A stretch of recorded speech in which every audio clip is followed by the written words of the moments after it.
Welcome to We Are Self-Made Podcast. This is a show which is not your traditional show on entrepreneurship with quitty quotes about failing fast and often, but an honest look at the good, bad, and ugly. It's an experiment documenting the journeys of 7 entrepreneurs over time. Today, I get an update from Hugh. He's known for building a membership site, a fitness membership site, helping people to lose weight and gain muscles. He's going to talk about it in more depth, what he achieved this month, what were his monthly wins, what were tasks and challenges he needed to overcome and need to recommit for next month. And we're going to listen to what he learned this month about himself, about his business. Thanks, you. Thanks for coming back on the show. Thank you for having me on. On a scale from 1 to 10, and 10 highest, how happy are you right now, like when you look at your business? So I've had a bit of a reassessment, so probably about a 5. A 5. So how do you feel about your progress last month? Financially, I haven't made a lot of progress, so I'm kind of shifting my focus now in regards to, I know before I mentioned I was trying to build more people onto the group membership site, which I'm still doing, but I took my focus away from one-to-one coaching, which is where I make most of my money. So I'm refocusing now on one-to-one and using the group membership as a downsell as opposed to the other way around. Okay. And putting more emphasis on trying to get some higher end clients. Why would you do this? Why the refocus? So I know this might be the learning part, but let's start with it first. Part of it is the amount of struggle that I'm building for myself. So, I'm selling over the phone each time anyway. Yeah. So, it takes the same amount of time to sell somebody into a group package as it does one-to-one. For a group package, I get $97. And for one-to-one, I get $2,000. So obviously, financially speaking, I'm going to get more return quickly from one-to-one. Also, I only have a couple of one-to-one clients at the moment. That's kind of dropped off a bit. So I'd like to pick some more up because this is where I really delve deep with people. And that's, it's not really fitness. It's more like personal development and really kind of going deep on helping them. So yeah, I kind of cleared some space in my day, my business, and also just my head as well, because, I've just moved to Australia. To be honest, my focus hasn't been great recently. Yeah. So I've kind of refocused now, and got a bit more guidance with that as well. Yeah. Oh, I have so many follow up questions. Why hasn't your focus been that great? Is it traveling? Is it like your expectations about the group coaching didn't match, and then you were like in a downer, and this self-talk kicks in? What can you share something around this? There was some self-limiting beliefs popping up, which I've done some work on, some stuff in the past. I was by myself for 3 weeks, which was good. It was challenging, and it gave me a chance to grow and develop and stuff like that as well. I wasn't in a productive state, so my routines were kind of out of whack. Yeah.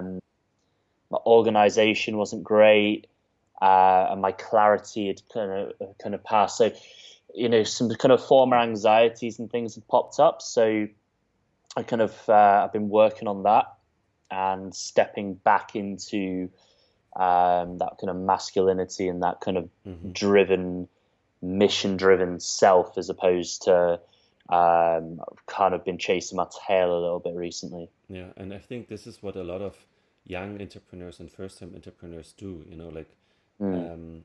When the self-doubt and the fear kicks in, we rather chase our own tail, as you said, instead of zooming out and getting strength. Can you give us an example where you struggled and what you did to get out of this self-talk?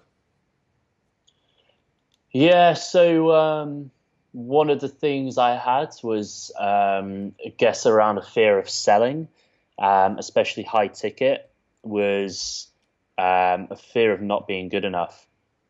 And What is a high ticket for you? Just to get perspective or reference point? So my one-to-one coaching program for 16 weeks is $2,000 US dollars. So that's my kind of highest ticket at the moment. Could be adding retreats in next year, which will be a bit more. So yeah, I mean, in terms of that, there was some self-doubt around. It wasn't surface level. It wasn't something that I picked on straight away, but I realized that there was still some fear around selling due to fear. So I've been working on that. I've been working on stepping into being more assertive, which came from being more aligned with my purpose and my cause and what I'm here to do. And, that's given me confidence to kind of go out and start, really putting myself out there and speaking my full message. I feel like still some of the videos that I put out, I'm kind of holding back on a lot, and I'm still not as expressive as I'd like to be. So the last couple of days, I've been a lot more expressive with the videos I've been putting out, and the feedback I've had has been great. And I've had a lot of people reach out and starting conversations from those. So yeah, it's just a case of making sure that I'm doing this inner work to make sure that I'm in alignment with what I really want to do. And from there, acting on that as well. So getting my, expression down from emotion, getting my mental state in a good way, and my physical state as well. So one thing, I've been exercising very hard the last few weeks. I've kind of got a new challenge. So I've been pushing myself physically, which is obviously, it's put a lot of stress on my body as well. So I've slowed down a little bit. So it's just readjusting for that as well. So my physical and my health is in a good place. So it's just working on what I call the 3 pillars of strength. And this is what I teach in my program. So you have, your 3 pillars are, your physical, mental, and emotional being. And if one of these pillars starts to crack, the other 2 take the strain. And sometimes both your emotional and mental pillars crack, and then your physical pillar is the only thing left standing, and you end up feeling broken.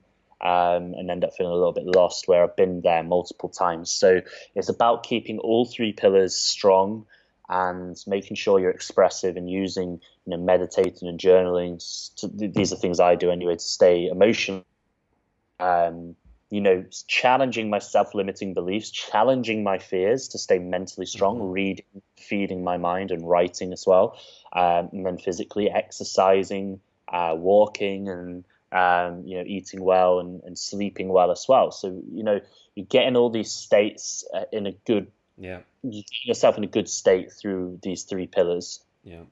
I think for me, the only one that is missing is spiritual, but this develops like over time anyway. Would you say that because you were focused so heavily on physical that you were out of alignment with the other ones?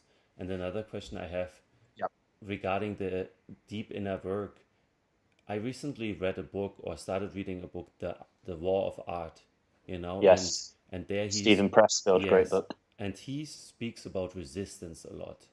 And one chapter was about deep inner work, where especially coaches, or especially people who love personal development, rather tend to do more deep inner work than doing the work that is required to move their business forward, because it's another self-limiting belief, right? Oh, I'm not good enough. I rather work on myself. I go deep, but I don't move my business forward.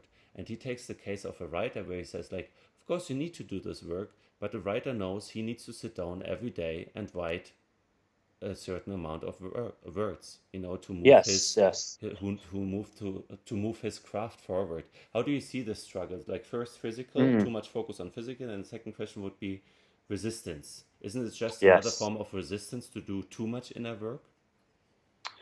I don't think it's resistance. I think I definitely, my focus was, it might not necessarily be that it was too physical, but I know my focus was taken externally as opposed to internally. So I started getting more focused about the money. In my physical self, I was starting to focus more on the physical aspects of, like, how I looked and stuff as well, which, again, the result of making money, the result of having a good body comes as a byproduct of the habits that you implement on, and how, that external reflection of your internal world. So I'd taken that step away from that, which resulted in me chasing my tail and chasing the external again. So me just taking a step back and checking myself is a way of doing that. And to pick up on what you just said, I think, yeah, you get people that are very polar, one side, very physical. People like Dan Pena, just fucking do it, grit it out.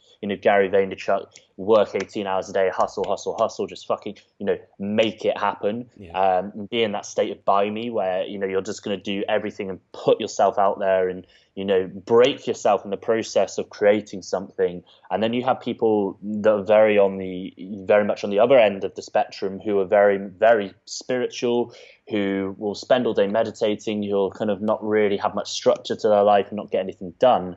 So meeting that in the middle, I think, is important. So I have rituals, not routines. I have rituals, things that I'll do to set up for the day and things that I'll do to wind down for the day, both of which are about putting myself first. So my morning routine will look something, along the lines of having a cold shower, using the Wim Hof method and breathing techniques, meditating and priming to get myself in a good mental state, visualizing what I'm wanting to achieve. So I'm realigning for the day, writing down and journaling on this as well. And then kind of planning my day out from there.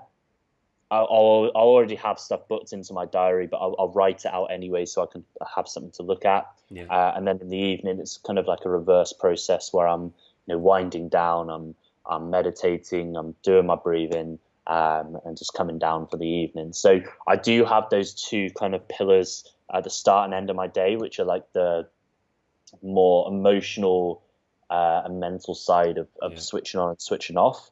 And then I have physical aspects throughout the day, obviously for nutrition, the environment in which I'm working, and physical training as well. And then the structure where I break down and slot my work into different slots. So I'm one person. I do not work well if I just sit down for 6 hours. I don't get a lot done. Whereas if I block my day into like kind of 1.5, 2 hour blocks, and I'll have 2 or 3 of these blocks a day, I'll get a And again, to expand, I haven't been doing that recently, or I hadn't been doing that recently, which again is why things fell apart. I'd be sat there in front of my laptop, half working, half not working, not really getting much done, and not doing the task that I set out to do at the start of the day. Yeah. So you just answered my follow-up question.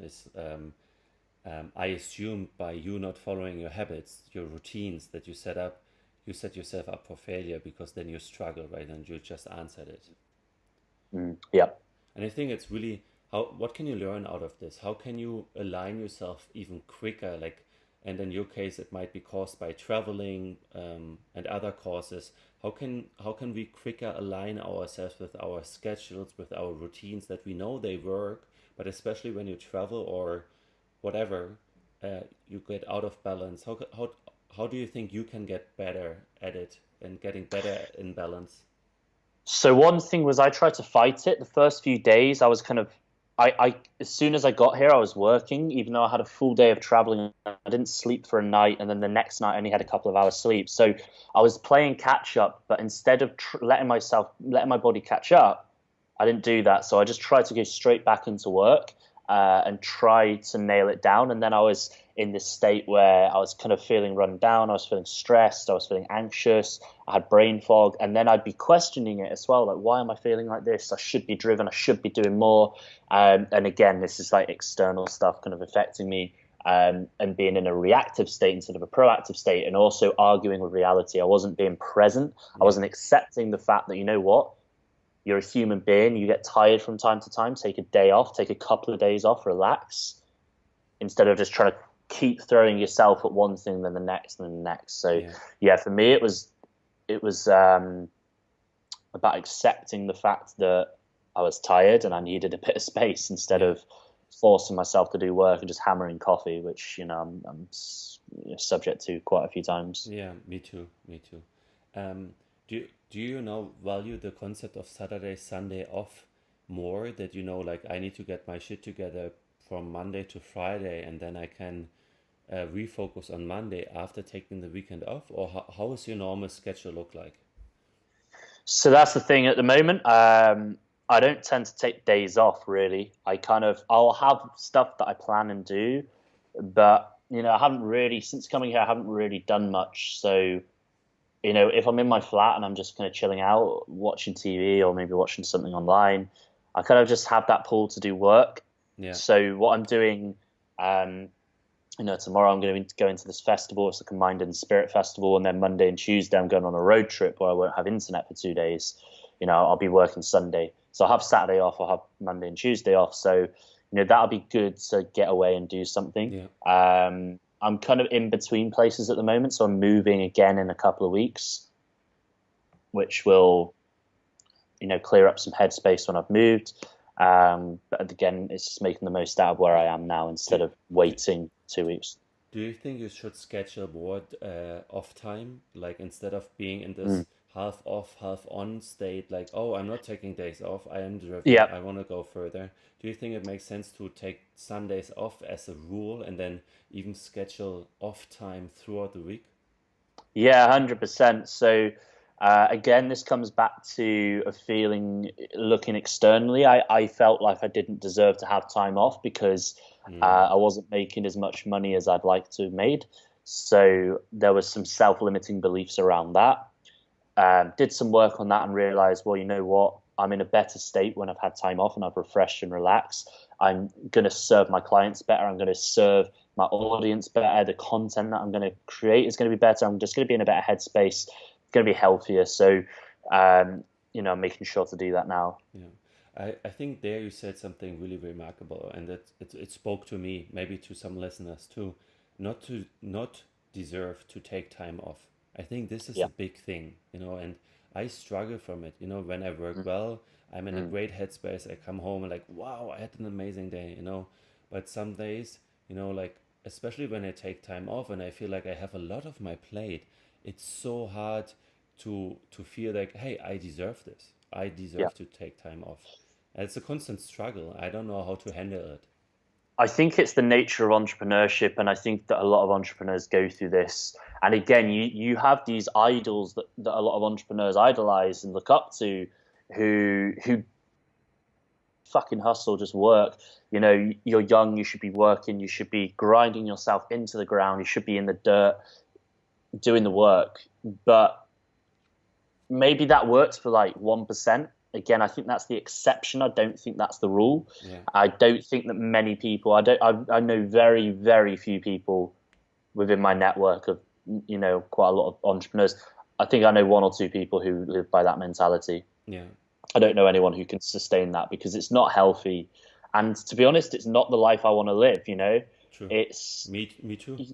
You can say like, well, you're young, you should be hustling, and then then when you're older, then you can start enjoying yourself. But for me, that's the 9 to 5 mentality, and that's not what I want at all. And what I promote in my coaching is about enjoyment and fulfillment out of life. You're on this planet once, you're here to live, you're here to experience. So make the most out of that experience and put yourself into a good state where you're enjoying life, and then you can help other people from that. And that's how I coach. I come from a good place. Whereas if I'm stressed, if I'm constantly on my laptop, if I'm constantly doing work, if I'm constantly chasing money, then that's putting out a very negative energy. I'm vibrating at a low frequency, and I'm putting that out to the world. I'm putting that out to my clients. Yeah. The people that I'm trying to help, and I'm trying to get them to vibrate at a higher frequency so they can make better decisions in their lives. Yeah.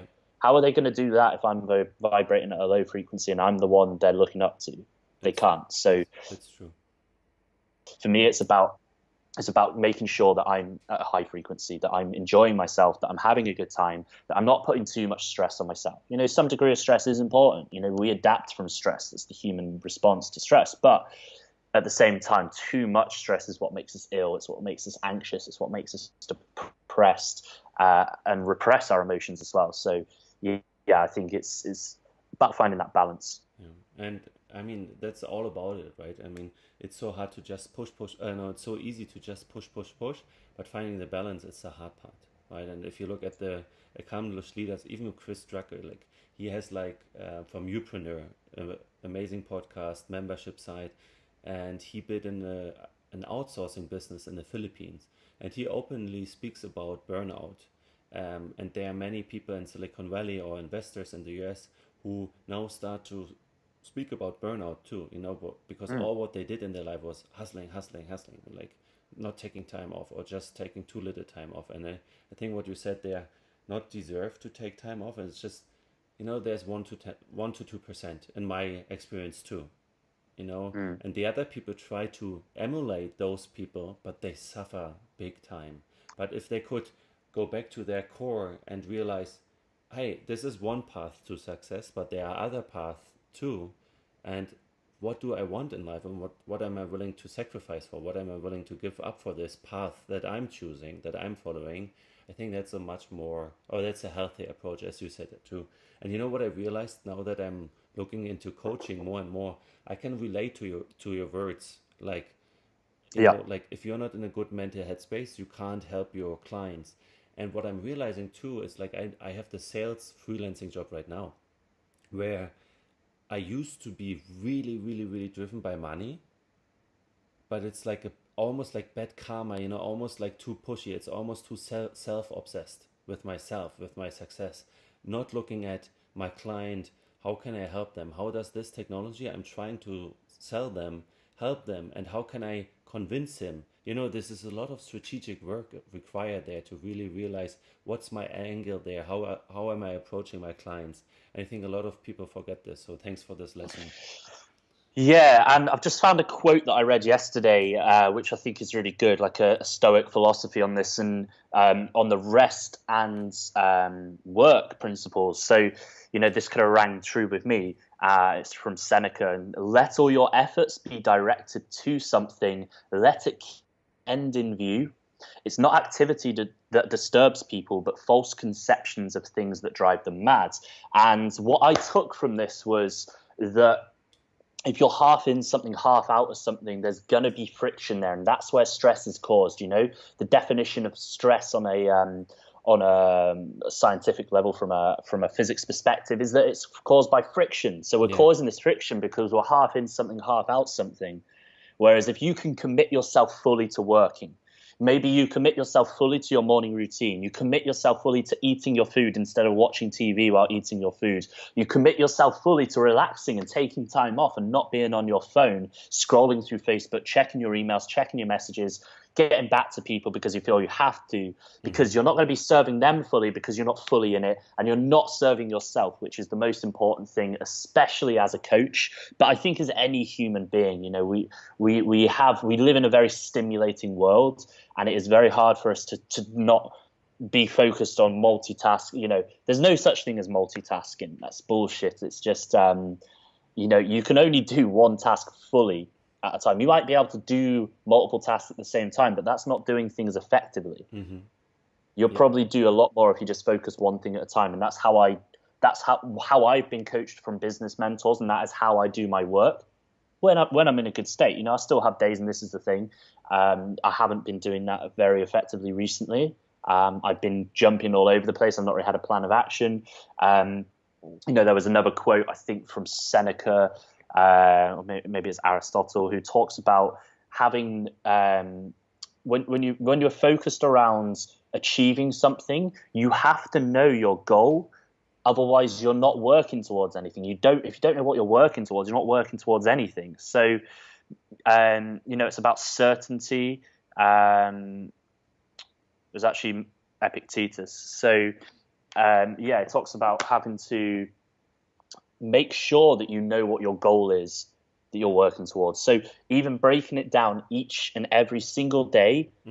And, there's another book on this called The One Thing that's a really powerful principle, talking about habits and talking about getting stuff done. It's easy to write a to-do list of 10, 20 things. And then sometimes you finish the day, you've not done any of them, and you think, shit, I've just wasted today. Whereas if you write down one thing that your day will be an achievement or a success if you've achieved that one thing. And then put it into a focus block for 2 hours, 3 hours, however long you work for, and then focus on that first. Your first work block for the day, you get that one thing done, and then you'll have like a sub list of secondary tasks. So how do you make sure that you follow through on all this nice stuff? Like we always talk about this, and we both know how hard it is to really live it, to really follow through on it. how do you make sure that the next time we speak, you're in a place where you say, "Hi, I'm aligned physically, mentally, and emotionally.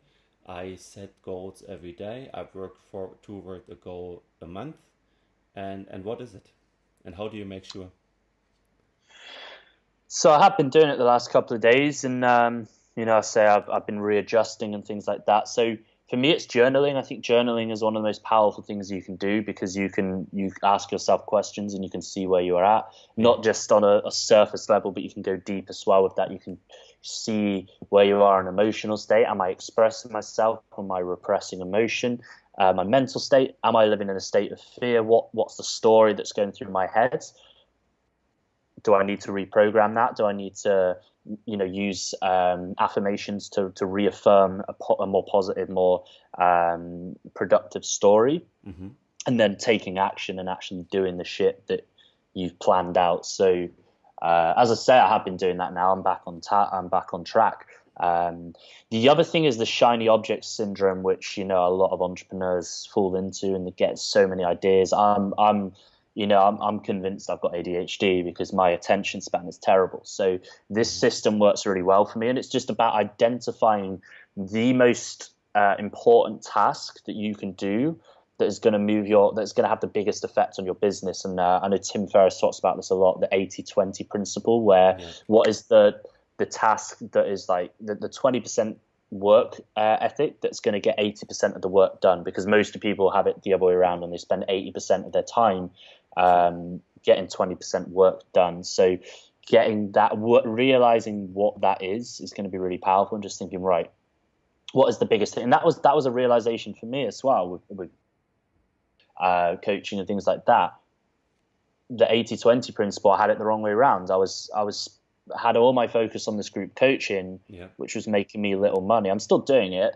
I've got some guys on board and stuff, and it's going really well, but that's a slow burner. That's not going to make me a lot of money in the short term anyway. So, for me, it's about getting some more one-to-one clients on. That's the 20% of my time for 80% of the impact with my income. 80% of my income will come from that, because I'll make a lot more money. I guess you needed to go through the door of group coaching to realize that, I can do it. I can create programs. I can teach people, right? And I know you had limiting beliefs around selling bigger tickets in a one-on-one fashion before. You don't have it anymore, or you're less. And then to kind of readjust your focus makes sense in this sense. Yeah, and sometimes, you talked about, resistance earlier. Stephen Pressfield talks about it in his book, and resistance shows up in funny ways, and you don't always realize that you're being faced with resistance. So for me, it was like doing the group program as a focus task. I'm still glad I've done it, and it's a great program, and as I say, the guys are getting great results. But making that a primary task for me was resistance to the thing that is going to make me more successful in terms of finances, which, is still important, So that was resistance showing up in another way. I the other day I had a really good friend of mine on the podcast interview, Peter, gonna be live next week, and you can't believe it, but he did a PhD to prove it to himself that he can do it. He got rejected by those big strategic consultancies like McKinsey, BCG, because he didn't have a proper university degree.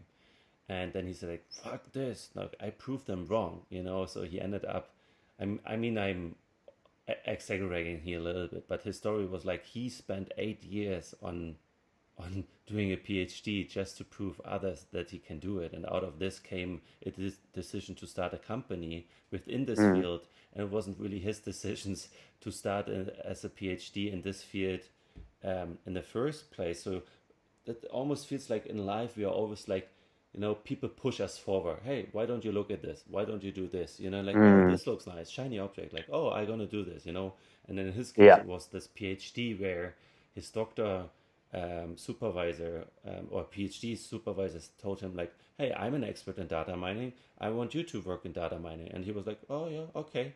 And later, Mm. Volkswagen, the company he worked for, said like, "Hey, but we don't get any value out of this. You should be doing that." Oh yeah, okay. It's always like you're like a marionette. Do you say Mm. this marionette? Like by other people's decisions, and then you follow this. Yeah, so it's something that a lot of people live by. A lot of people feel like they need to be led, and they don't feel completely empowered or completely in control. And we look for jobs a lot of the time. Anybody that's listening to this, I imagine, is an entrepreneur or somebody wanting to get into entrepreneurship. So, as an entrepreneur, you're in control. And that can be scary for a lot of people because you're not living in this 9 to 5 mentality. You're not looking for a job. You're not looking to be led as such. There's going to be people that influence you, mentors and coaches. And I think that's a really important aspect in any aspect of your life. But you're a leader. If you're an entrepreneur, you are a leader. And to lead, you need to feel empowered. You can't be chasing things externally. PhDs and education in general is a very, very kind of extrinsically driven motivator for a lot of people. I was close to doing a master's. I did my degree because Yeah. my mum told me I should go to university and do a degree. It was kind of a waste of time, but it led me to where I am today. So it was a learning curve, but for me, it was for a long time, I was just being told what to do. It was very disempowering. I was like a little boy just being told what to do. And, Yeah. there's a point in your life, especially as an entrepreneur, that you need to step up and own yourself, take ownership and realize that you're in control. Nobody else is. It doesn't matter what system or strategy you have. At the end of the day, it comes down to you to apply it and put it into action. Otherwise, it doesn't work. Yeah, I couldn't agree more. Nicely put. I think I used this as a snippet for our show. I just noted like 31:15. As we are getting close to an end, what's your next goals for I think we're going to speak in 6 weeks from now on. Where do you want to be? What are challenges you already see? Challenges or obstacles you already see you need to overcome? So next 6 weeks, as I say at the moment, I am still steadily building my group program, but at the moment I want to try and cap out my one-to-one coaching, expand that, and kind of go from there really. So that's in terms of the coaching. I'm also I've been writing my book for a while now. And kind of nailing that down, and I want to have that 6 weeks time will be in the new year. So I want to have that done for the new year. Yeah. It's a book on habits, which I think would be really powerful for a lot of people that go looking for those goals externally to fulfill themselves in the new year and then give up after 2 weeks. It's to Yeah. help that group of people that kind of need a bit more guidance and realize that, again, they're not looking externally, they're looking internally for these changes. Yeah, and when it comes to max out on one-on-one coaching, how many clients are you looking for, and what will you be doing every day, every week to get there in 6 weeks? Mm. So the maximum amount of clients I'd like to work with one-to-one for my 16-week program is 10. I think anything more than that, then I'm going to be giving more than myself, and I think that is going to start impacting negatively towards my coaching and my lifestyle. So to create balance in the coaching that I do as well, I have a system. So and as I say with my group coaching as well, I only do calls in the first 3 weeks of the month, and then at the last week of the month, I can potentially take off, or that's going to be like a creative week. So I'm going to be doing content and things like that. So it gives me a bit more flexibility. I'm going to be rooted for a while instead of traveling. So what I want to do is set it up so that I work the first 3 weeks of the month, and then I can take the last week off and go somewhere in Australia and go for a trip somewhere and enjoy myself and actually take some time off, because I've been working solidly for 2 years now, and I'm not good at taking time off. I Me think the too. longest amount of time I've had away from work is like 2 days Yeah. in the last 2 years. Wow. Yeah, I think my Vipassana and Burning Man was like 10 days, Mm. but yeah. Yeah, um, it can be hard. yeah, for sure, for sure. Um, what I see as an obstacle there is, you might not start all of your clients at the same time. So how do you make sure you really can take time off in week 4? So I didn't get this. So it doesn't matter when they start, the way it's broken down, the program is it's a 16-week coaching program with 12 calls over 16 weeks. Oh, I see. So whether they start on week 1 of the month or week 3 of the month, it doesn't matter. That they're still going to get the same guidance. They're still going to get the same coaching. Yeah, makes sense.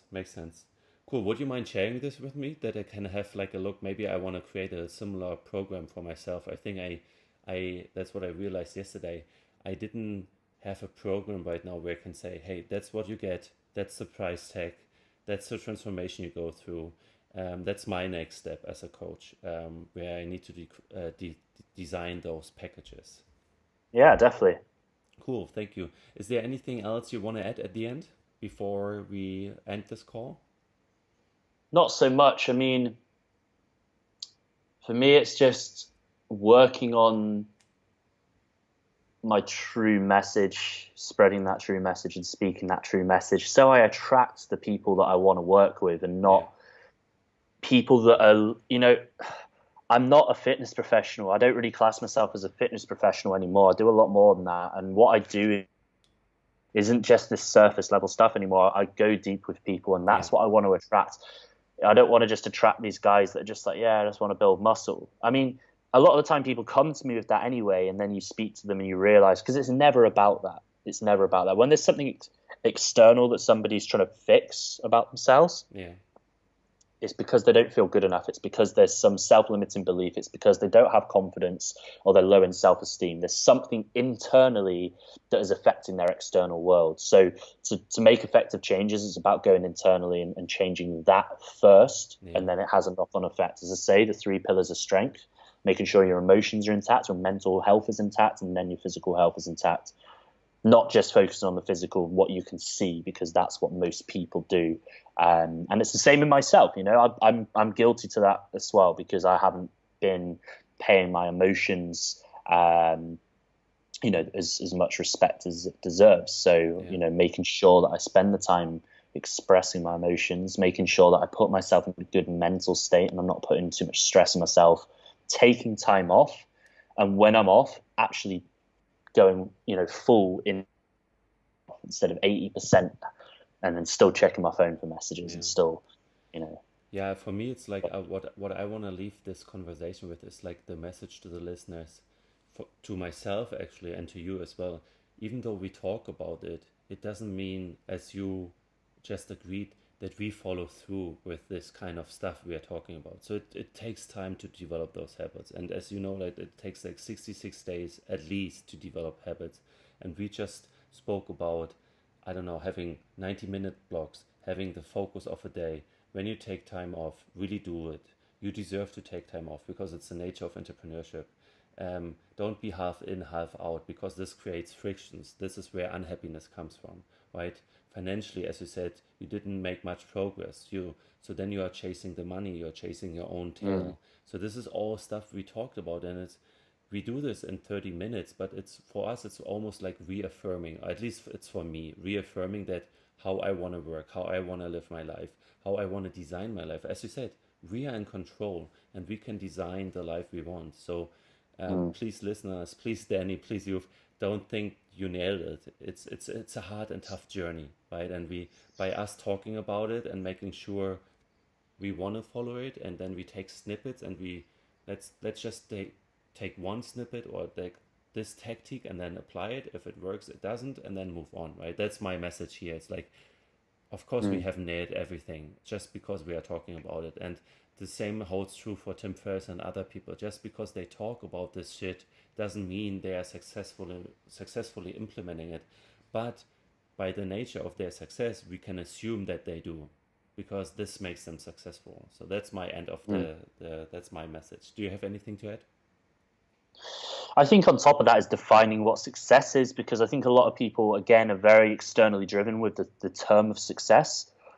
But for me, it's about a feeling, and it's about, feeling free, feeling happy, feeling fulfilled. And whilst money doesn't buy happiness, money is a resource. Money is like your freedom points, right? So money sustains the lifestyle which makes me feel free, which, so I can do the hobbies that I enjoy, so I can travel, so I can eat well, so I can exercise, so I can live. So, money is still important.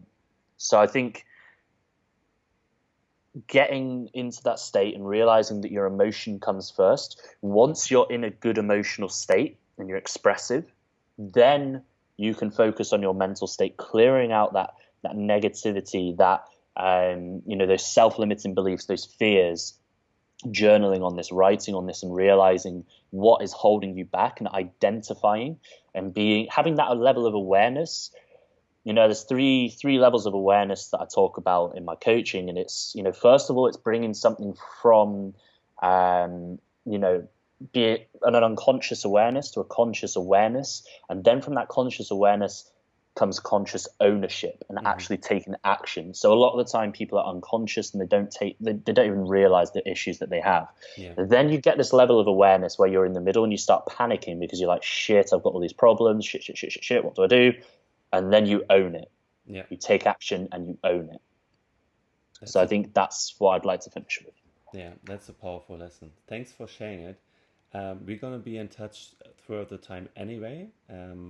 You said you want to be done by end of this year with your book on habits, and you want to max out on one-on-one coaching clients, which are 10. Good luck with it. Thanks for taking the time today to give us an update on your amazing journey. And I know it's not easy to sit on the other side and share openly, but that's what we sign up for. We take ownership. We take responsibility. 100%. In our own actions. And thanks for coming on the show again, Hugh. Thank you for having me on. And just to finish, strength starts with vulnerability. So, you have to be vulnerable to become strong. Awesome. I love it. Talk to you soon, bro. Bye-bye.